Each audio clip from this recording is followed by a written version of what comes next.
So, a couple of days ago, I was listening to the audiobook of Atomic Habits while working out. It looks like a great book. I haven't finished it yet, but from what I understand, the key point is this: set yourself small challenges, stay consistent, and day by day you will see the results. Based on this approach, I decided I could structure my challenge into two main sections. The first one is where I upload unedited videos in which I simply talk about my ideas and thoughts, bringing you whatever happens to pop in my mind, almostly like a daily vlog. This video will be raw, unedited, or at least only slightly edited, and essentially a stream of consciousness. No script, no fancy production, just me sharing what's going on in my head at that particular moment. The second part will be where I bring you along with me on challenges and everything else I intend to do. Some of these challenges will probably be easy, some will be difficult, and some may end up being a completely failures. But I think that this is part of the process. If the whole idea behind atomic habits is that small action repeated over time can create meaningful change, then maybe documenting those action and challenges can help me stay accountable while also creating something interesting to share. And I want to share something else today with you.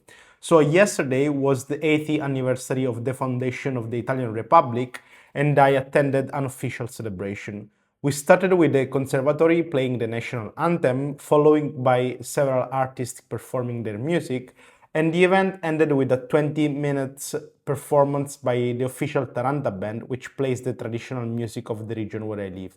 It was a pleasant evening. Families, children, elderly people, local authorities, everyone was there simply to enjoy the event.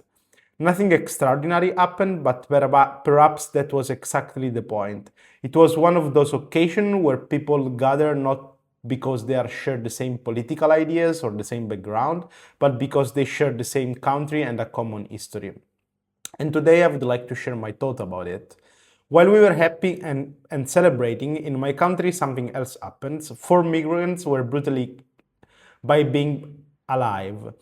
In response, some politicians forgot how and why our ancestors fought to establish a republic and called for all celebration to be cancelled. What struck me was not only the tragedy itself, but also how quickly public discourses shifted from mourning human beings to arguing over symbols and political positions. Sometimes it feels as we are losing the ability to recognize the humanity of people we disagree with or simply we do not know. We are witnessing people becoming more and more insensitive and intolerant toward other human beings. And slowly, although not even that slowly anymore, we are seeing a decline in values, including national spirits.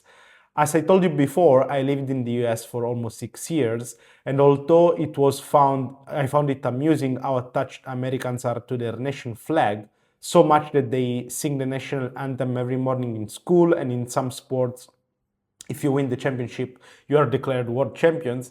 It is something that always deeply impressed me and earned my respect.